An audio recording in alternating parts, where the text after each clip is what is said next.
भागा दौड़ी, चेहरे पर खौफ, पुलिसिया कार्रवाई, फिर 4 की मौत। ये सभी नजारा दुनिया के सबसे ताकतवर देश की संसद का है। अमेरिकी संसद के पूर्व राष्ट्रपति डोनाल्ड ट्रंप के सपोर्टर्स पहले तो अमेरिकी संसद में घुसे, फिर तोड़फोड़ करने लगे। इतने में ही ना रुके, ट्रंप के समर्थकों ने थोड़ी ही देर में आग लगानी शुरू कर दी। दरअसल ये लोग संसद में राष्ट्रपति चुनाव की प्रक्रिया पर सदन की अहम बैठक का विरोध कर रहे थे, जहां अमेरिका के मौजूदा राष्ट्रपति जो बाइडेन को औपचारिक तौर पर पद का असली दावेदार होने की घोषणा भी होने वाली थी। आपको बता दें कि ट्रंप चुनाव में अपनी हार को स्वीकार नहीं कर पा रहे हैं और लगातार जो बाइडेन को धांधली से जीतने की बात बोल रहे हैं। जो लोग संसद में घुसे थे उनके हाथ में हथियार भी थे। यहाँ इन लोगों ने पहले तो कुछ नेताओं को बंधक बनाया और जिसके बाद 4 लोगों की मौत भी हुई। अमेरिका में 15 दिनों की इमरजेंसी भी लगा दी गई। अमेरिकी संसद में हिंसा की ये तस्वीर जैसे ही वायरल हुई, लोग शॉक हो गए। लोकतंत्र की सबसे बड़ी मिसाल कायम करने वाले इस देश को क्या इसी का खामियाजा उठाना पड़ा? सवाल लोगों के जहन में था। अंदर की तस्वीरों में हिंसा करने वाले लोग उपराष्ट्रपति माइक पेंस की कुर्सी में बैठकर मुस्कुराते दिखे। तो क्या इसके ये मायने निकाले जाए कि ट्रंप की चाल कुर्सी ना छोड़ने का संदेश दे रही है?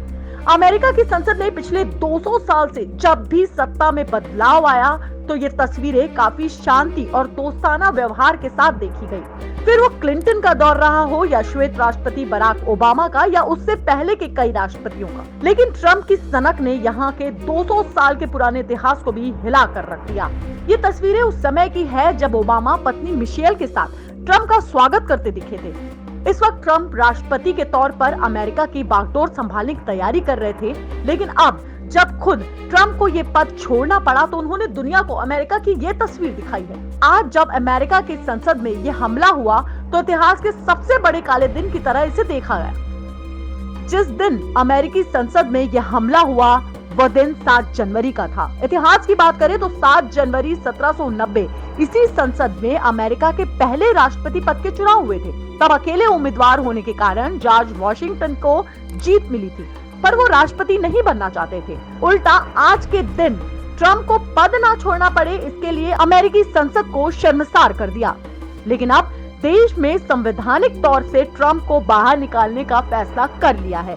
अब तो ट्रंप का साथ उनकी ही डेमोक्रेटिक पार्टी नहीं दे रही है, वो भी इस हिंसा की निंदा कर रही है। हालांकि अब ये भी साफ है कि जो बाइडेन और भी ताकतवर राष्ट्रपति के तौर पर उभरेंगे और उनके फैसलों का और भी गंभीरता से लिया जाएगा। अमेरिका में इस हमले के बाद से ही भारत में लोग अमेरिका के लोकतंत्र को भारतीय लोकतंत्र से जोड़कर देख रहे हैं। वैसे इस हमले को लेकर लोगों तक सोशल मीडिया में लगातार मैसेज आ रहे थे। बावजूद इसके सुरक्षा तंत्र के नाक के नीचे अमेरिका के संसद में हुआ ये हमला इसे काला दिन घोषित करता है।